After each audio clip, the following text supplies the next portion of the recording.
Independente, de segunda a quinta, das 3 às 4 da tarde, e aos sábados, nossos melhores momentos da semana, no mesmo horário, das 2 horas às 4 horas, aqui mesmo na Rádio Universitária FM 99,9.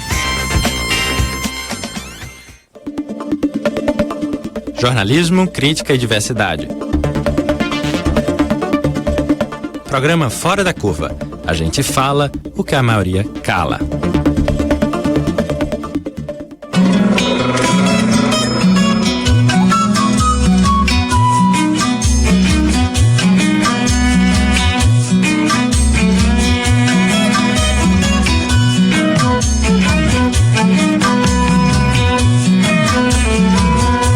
Riacho do navio corre pro Pajeú.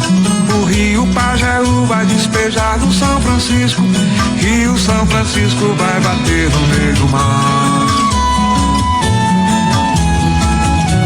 O rio São Francisco vai bater no meio do mar.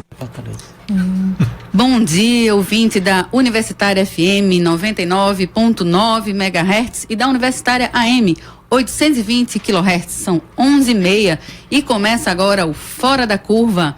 Eu sou Adriana Santana, professora de jornalismo da Universidade Federal de Pernambuco, e o programa que fala o que a maioria cala traz hoje o São Francisco para discussão.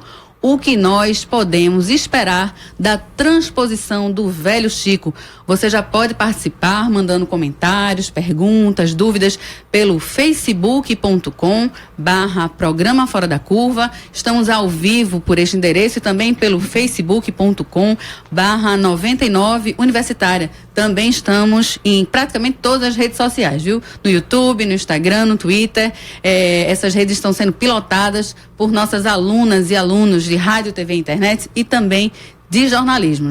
Você já pode participar. A transposição do São Francisco é uma obra de dimensões colossais e já se fala dela desde o século XIX, né? Desde o período imperial no Brasil. E ela consiste, de maneira bem simples, no desvio de parte das águas do rio com a construção de mais de 700 quilômetros de canais de concreto em 2 eixos. E o objetivo seria irrigar o semiárido nordestino. O eixo leste acabou de ser inaugurado, a gente já viu na cobertura da imprensa, fotos, imagens, quem é o pai, quem é a mãe da obra, né? Essa discussão tem se arrastado bastante. E o eixo norte está com a previsão de inauguração, depois nossos convidados vão me corrigir se eu estou certa ou errada, para o segundo semestre ainda deste ano, né? Mas a questão é que a obra, a transposição do São Francisco, é motivo de muitas críticas, né, de severas críticas, especialmente nos quesitos. Da possibilidade de desequilíbrio ambiental, de grande desequilíbrio ambiental por conta dessa obra, que seria bastante impactante, né, para o ecossistema local, e também outra grande crítica diz respeito ao uso restrito da água que seria desviada, do uso privado, né? Para colocar luz nesse tema, que diz respeito a absolutamente todas e todos nós, não é? Direto ou indiretamente, todos somos afetados por esse grande rio. A gente está aqui no estúdio, eu já agradeço bastante, com a presença de Aline Áurea Florentino Silva. Ela é engenheira agrônoma, ela tem doutorado em desenvolvimento e meio ambiente e ela também atua na Embrapa, né, que é a empresa brasileira de pesquisa agropecuária, na Embrapa Semiárido, que fica em Petrolina.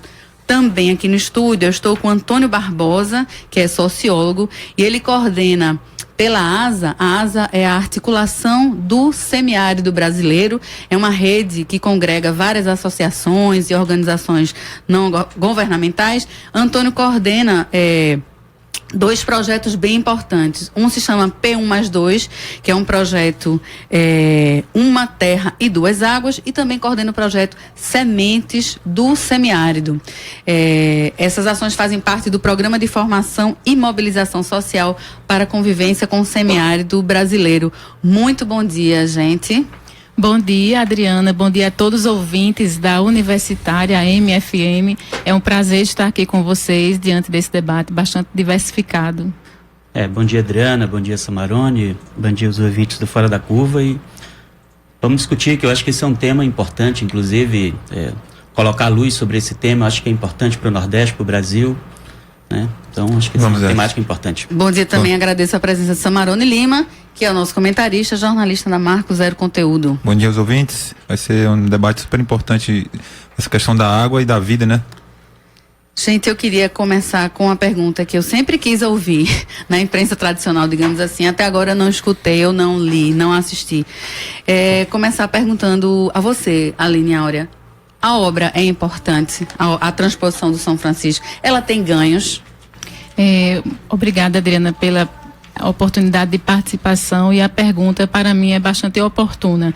Eu que sou paraibana e nascida e criada neste universo, né, da Paraíba, que é das regiões que vai ser, digamos, beneficiada com esse projeto, sinto na pele exatamente essa dúvida que as pessoas têm, é benefício ou não? Então, quem tem sede realmente precisa de água, e isso é uma coisa que a gente vê claramente nas discussões, seja no âmbito de universidades, escolas, inclusive no meio rural também. Então, a água realmente é necessária, e se eu disser que não, isso aí não vai ser importante, eu vou estar agindo contra a minha própria natureza, e a natureza humana. Então, ela é importante, sim.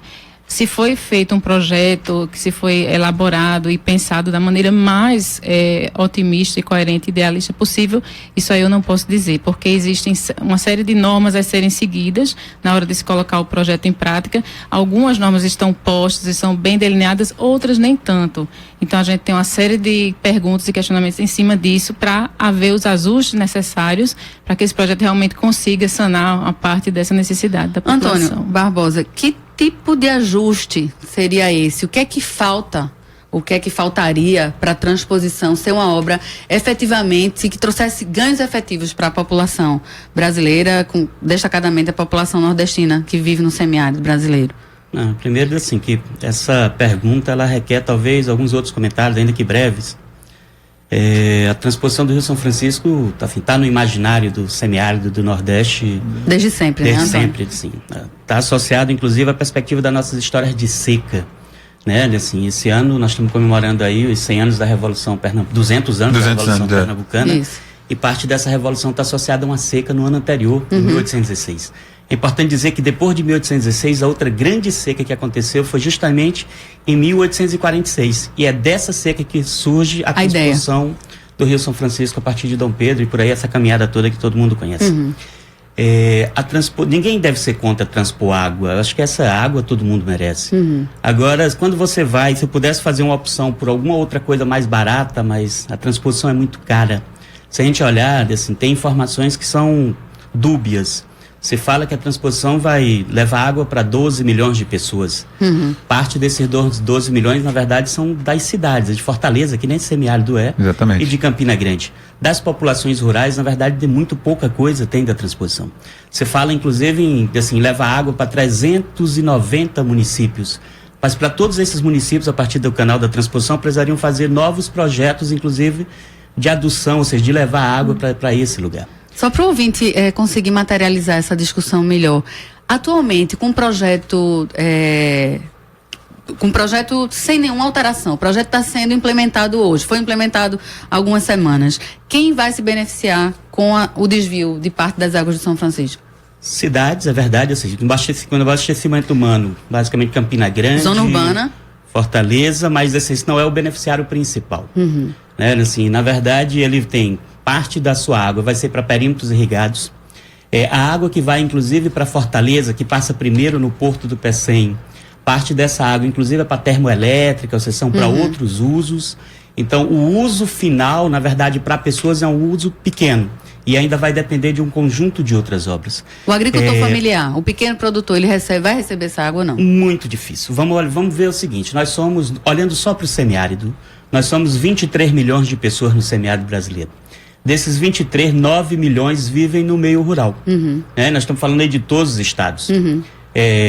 Hoje, boa parte dessa população, desses 9 milhões, a metade disso, quase 4 milhões e meio, bebem água, consomem água de cisterna, do programa 1 milhão de cisternas. Então hoje a gente tem no semiárido algo em torno de 1 milhão de cisternas construídas, e essa população vive disso. Da coleta de água de chuva. De coleta de água de chuva. Esse 1 milhão de pessoas, inclusive, os custos em números atuais seria algo em torno de 2 bilhões e 300 milhões para fazer 1 milhão de cisternas. Mais 1 milhão? Não, para fazer esse 1 milhão. Esse é o custo atual.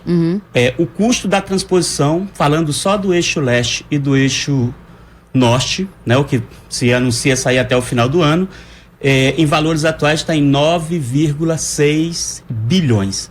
Então esse valor daria para construir algo em torno de quase 4 milhões de cisternas para resolução, inclusive, de questões muito mais imediatas.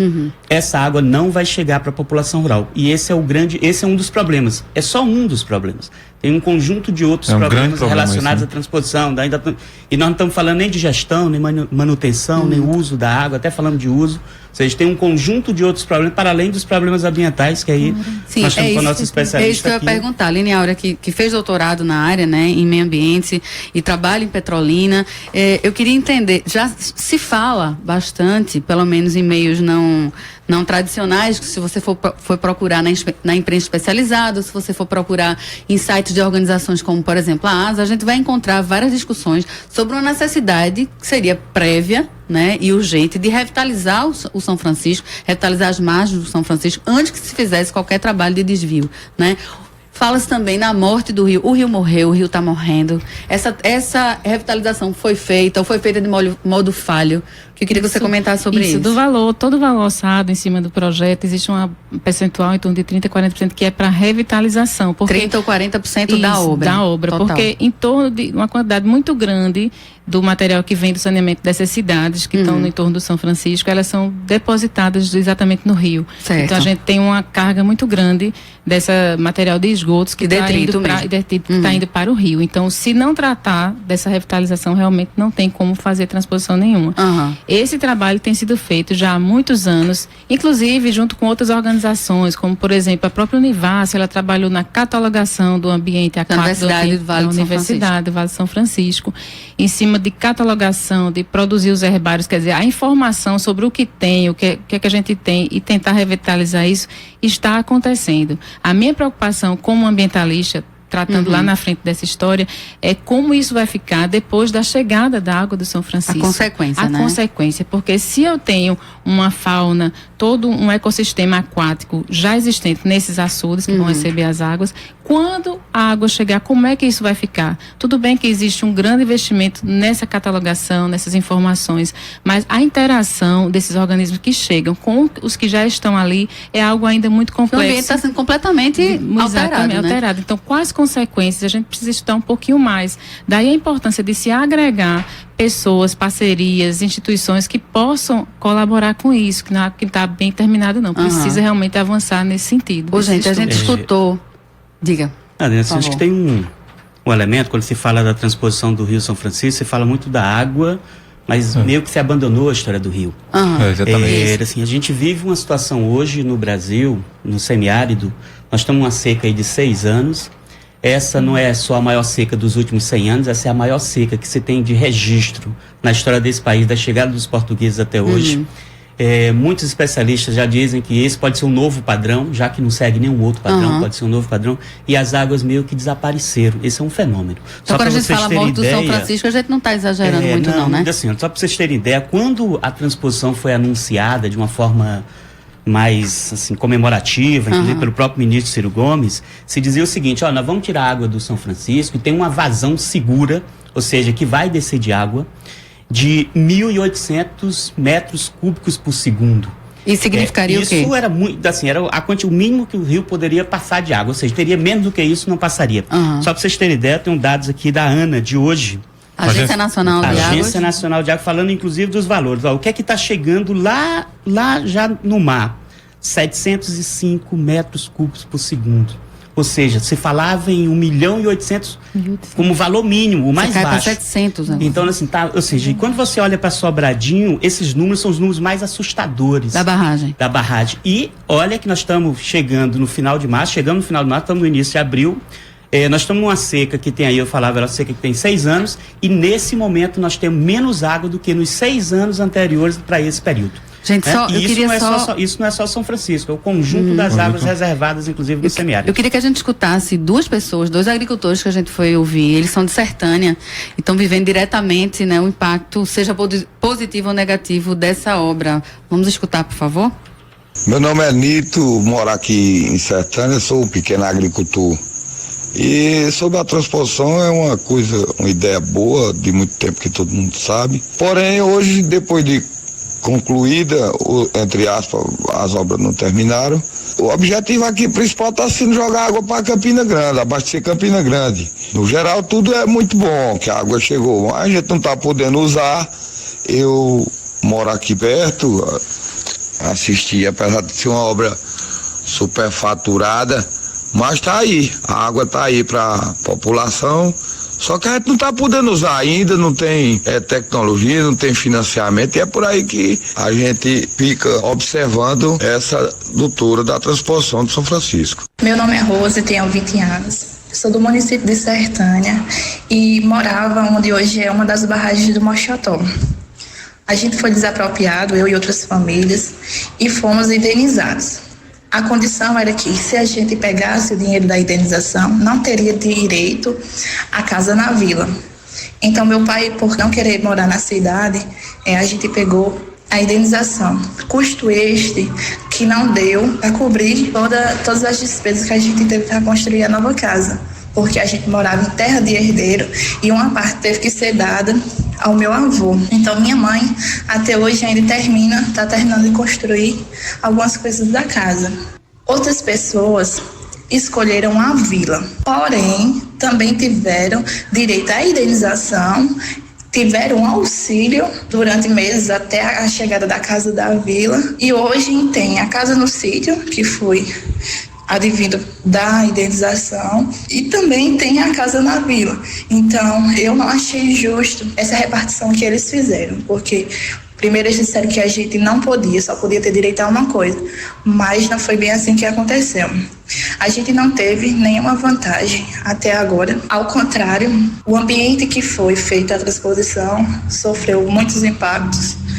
Então, a gente ainda não tem direito a pegar água. Bom, pra gente só foi prejuízo, porque a terra que a gente morava antes era produtiva, a que a gente mora hoje não é produtiva, e sem contar que foi uma mudança na vida da gente, porque onde a gente morava, apesar de ser menor, a casa a gente vivia bem melhor do que hoje a gente vive.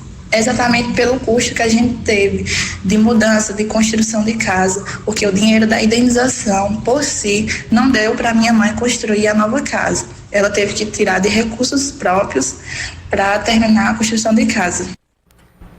A gente escutou agora Nito e Rose, que são moradores de Sertânia, né? O agricultor Nito, ele fala que a água chegou, mas chegou para Campina Grande, né? Para a cidade, como Barbosa estava lembrando, e Rose, ela destaca a questão da indenização, que o valor teria sido bastante baixo, e essas pessoas foram levadas, pelo menos a família dela, o que ela relata, foi levada para uma área que é completamente improdutiva do ponto de vista agrícola. Vocês têm ouvido reclamações ou histórias parecidas, Auri? Desculpa, eu falei teu nome errado, Aline e Barbosa, vocês têm ouvido isso? Olha, assim, primeiro, assim, desde o início, pelo próprio trajeto da transposição, o levantamento que foi feito inicialmente dá conta de atingirem 50 comunidades quilombolas e 9 povos indígenas. Uhum. Então, assim, fora, obviamente, um conjunto de agricultores e comunidades agricultoras que estavam no meio do caminho. Uhum. E aí tem essa família que a gente ouviu, ainda, assim, a situação grave, mas tem famílias que a situação foi muito mais grave, que receberam R$9, R$12 de indenização, ou seja, um desrespeito total e tal. Então, assim, eu acho que tem um elemento que é isso, ou seja, as pessoas... Existe um sonho, eu dizia anteriormente, a transposição do Rio São Francisco é um sonho, se pensava que ela resolveria grande parte dos problemas, é um mito, na verdade. Era possível fazer outras coisas de forma mais barata. Uhum. Existe um estudo, inclusive, da própria Agência Nacional de Águas, que é a ANA, né, que fez um atlas chamado Atlas do Nordeste, onde ela dizia, olha, o Nordeste não precisa de 1 centímetro da transposição do Rio São Francisco. Uhum. Porque quando você trabalha, sobretudo, com abastecimento humano, que essa era a perspectiva inicial, quando você trabalha com abastecimento humano, tem 3 coisinhas que são importantes. Uma é a fonte, a outra é o transporte da água e a outra é o tratamento dessa água. Então, assim, o estado que tem a maior deficiência de água hoje é o estado de Pernambuco. E mesmo o estudo do estado de Pernambuco, 72% da água seria para projetos de irrigação. Ou seja, o grande uso não da água não é das pessoas. Na mesmo, verdade, né? assim, para as pessoas vai chegar entre 3 a 5% do uso da água. Todo o restante não é, são fins outros que não esse. Aí, obviamente, a população quem vai ficar mais atingida. E como você precisa desapropriar não só o lugar que passa o canal, mas inclusive o entorno disso. Isso né? Sim. E são áreas grandes, esse né? ainda não, assim, o que a gente está vendo hoje ainda não é a coisa mais feia, porque a tendência é cercar todo o canal, as pessoas não vão ter água, né? Ou seja, ainda tem todo um debate, quem é que vai fazer a gestão dessa água. Levantamentos dão conta que essa água do canal ela vai sair em torno entre 6 a 7%. 6 a 7 vezes, não por cento, 6 a 7 vezes mais cara do que a água coletada direto do rio. Mais cara do que já é hoje. Do que já é hoje. Então, assim, mesmo para os perímetros irrigados, vai ser uma água para cara. O agronegócio, né? Uma das águas, possivelmente uma das águas mais caras do mundo vai ser a água da transposição do Rio São Francisco. A gente também, como o objetivo do programa Fora da Curva é dar espaço para todo tipo de opinião, né? A gente também escutou Luiz Manuel de Santana, ele é engenheiro, né? Já foi superintendente da Codevasf e atualmente ele é chefe de gabinete da Codevasf. A Codevasf é a Companhia para Desenvolvimento dos Vales do São Francisco e da Parnaíba. A gente escutou a opinião dele. Em seguida, a gente também entrevistou Ronaldo Tavares, que é geógrafo, que é mestre em Sociedade e Cultura, e ele é especialista em Educação Ambiental. Então, são opiniões bem diversas, que bem rapidamente a gente vai convidar vocês para escutar agora. Já dentro dessa programação, atendendo a essa pergunta, o que significa para o Nordeste, eu já poderia lhe adiantar às pessoas, os alunos e demais ouvintes do programa, que o que nós temos hoje é uma proposta que está sendo implementada de uma interligação de águas. Isso nos grandes centros desenvolvidos do mundo, nos países, isso foi um dos pontos que foi executado e implementado. É uma condição sine qua non para que haja desenvolvimento do território nacional. Nós temos as interligações, as necessidades de ligação de uma região com outra em todos os segmentos. Por exemplo, nas estradas, na questão de ferrovias é necessário, na questão de transmissão de energia elétrica é fundamental. Se nós não tivéssemos as linhas de transmissão, fatalmente hoje o Nordeste estaria passando por uma crise grave de fornecimento de energia, tendo em vista que a geração de energia no Nordeste, no momento, está muito abaixo da demanda. Então a energia que está sendo utilizada no Nordeste está vindo de outras regiões do país. Como já aconteceu em outros momentos do Nordeste enviar energia para outras regiões do país. Então a interligação seja da água, seja de energia elétrica ou de comunicação, é fundamental. São necessidades, para que haja desenvolvimento dos diversos polos, dos diversos lugares do país. Dentro de um contexto ecológico, a transposição do Rio São Francisco é um grande desastre, para não chamar de crime, porque você vai alterar toda a dinâmica de um rio. Você pode alterar todas as formas de vida que fazem uso desse ecossistema.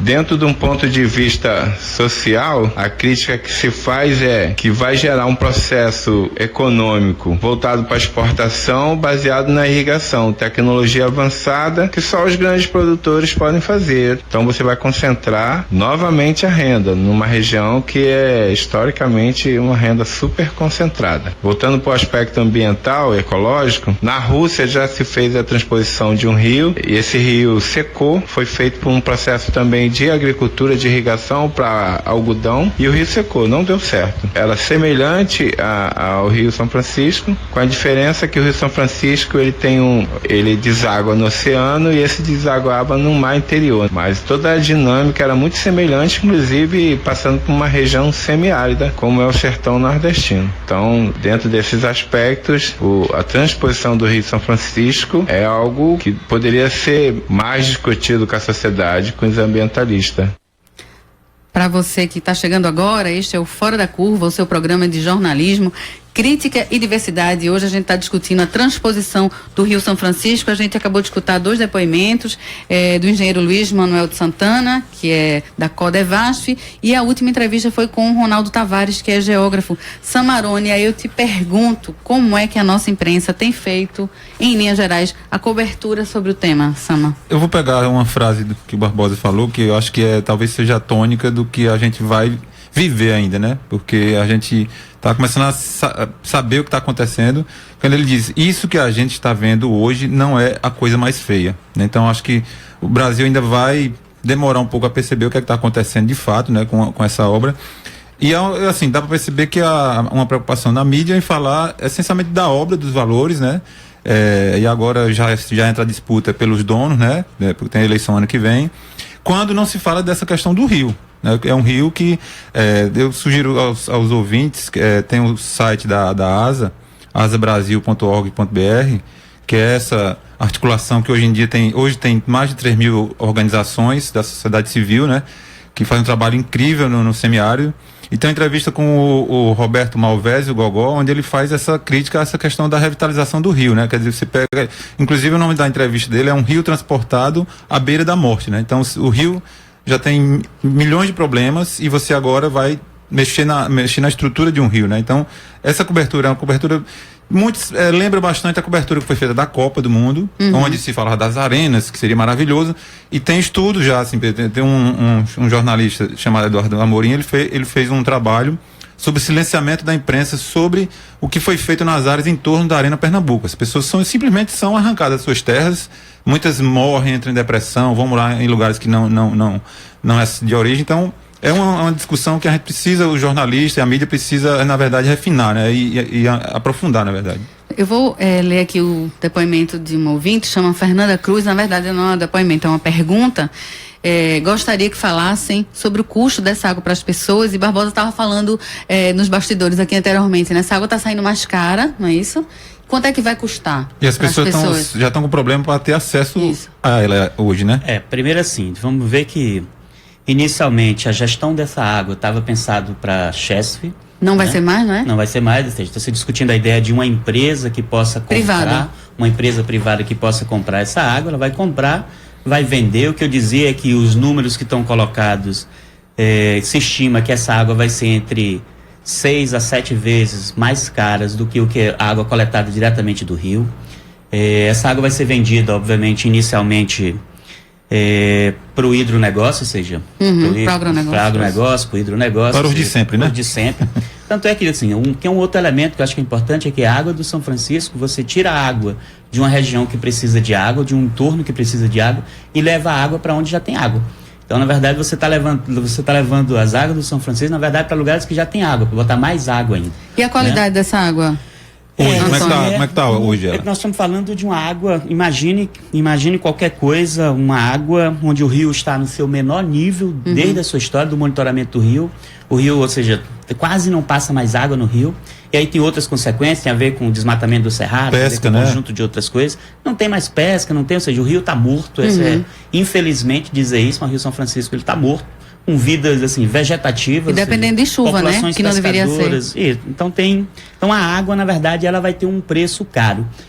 Possivelmente já se avaliava anteriormente que essa talvez seja uma das águas mais caras do mundo. Ela vai ter que ser subsidiada. Então, mesmo você que não vai beber da água do São Francisco, vai pagar por ela. Nós vamos pagar, ou seja, nós vamos pagar água, porque essa é uma água inviável e a qualidade dela, assim, é dúbia.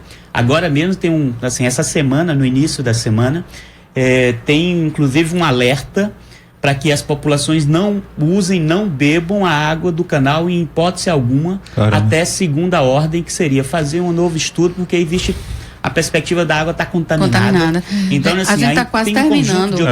A gente está quase terminando o programa, mas a gente vai continuar nas redes sociais. Eu vou continuar aqui com o Antônio Barbosa, vou continuar com a Aline Áurea. Eu queria te perguntar bem rapidamente, Aline, embora a obra não esteja, digamos assim, finalizada, parte dela, o eixo leste, não é isso? Já foi inaugurado. Dá para fazer alguma coisa ainda ou é chorar as pitangas? Com certeza, é como o Barbosa estava falando, eu endosso as palavras dele, e o do Sami também. A gente tem que realmente buscar essas informações no site da ASA, no site do Ministério da Integração, para conhecer como é que foi investido esse dinheiro, que foi muito alto. São 38 programas em torno de todo o estudo sobre esse rio, não para imaginar que aquilo ali está o correto e perfeito, mas como a gente pode ajustar essa situação. E o que eu coloco assim de mais relevante na situação que a gente tem passado não só da gestão imediata e futura, mas realmente de um futuro próximo para o Rio e para quem está ali, é a gente cuidar um pouco da inserção dessas informações na grade curricular das pessoas, não só do ensino fundamental, médio, como da faculdade também. As universidades estão aí para terem as pessoas estudando sobre isso, mas o jovem precisa estar conhecendo, porque eu estou aqui, Barbosa está aqui, mas no futuro quem vai estar para organizar isso?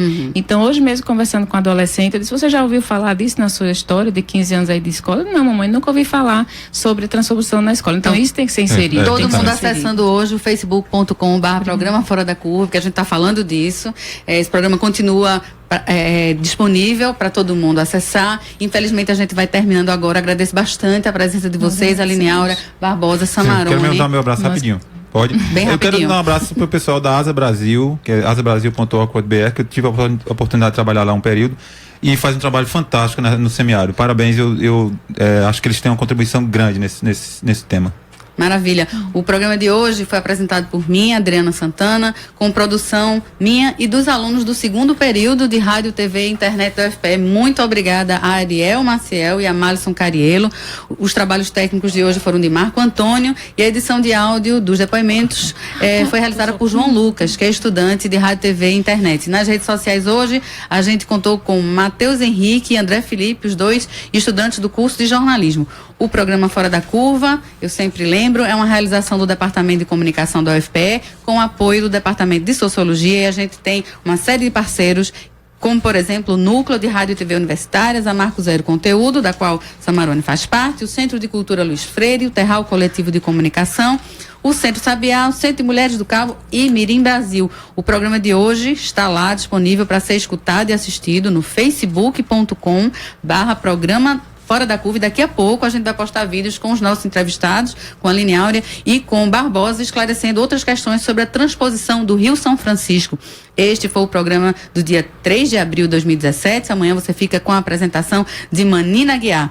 A música que abriu o programa de hoje se chama, conhecidíssima, Riacho do Navio, né? De autoria de Luiz Gonzaga e Zé Dantas, numa interpretação recente, muito bonita, de Geraldo Azevedo e Alceu Valença. Bem rapidamente eu vou informar que haverá o lançamento hoje do site da Minerva, que é a agência experimental de publicidade da Universidade Federal de Pernambuco. Eu sou a Adriana Santana e vou estar de volta na próxima segunda com o Fora da Curva, o seu programa de jornalismo, crítica e diversidade. Boa tarde, boa semana.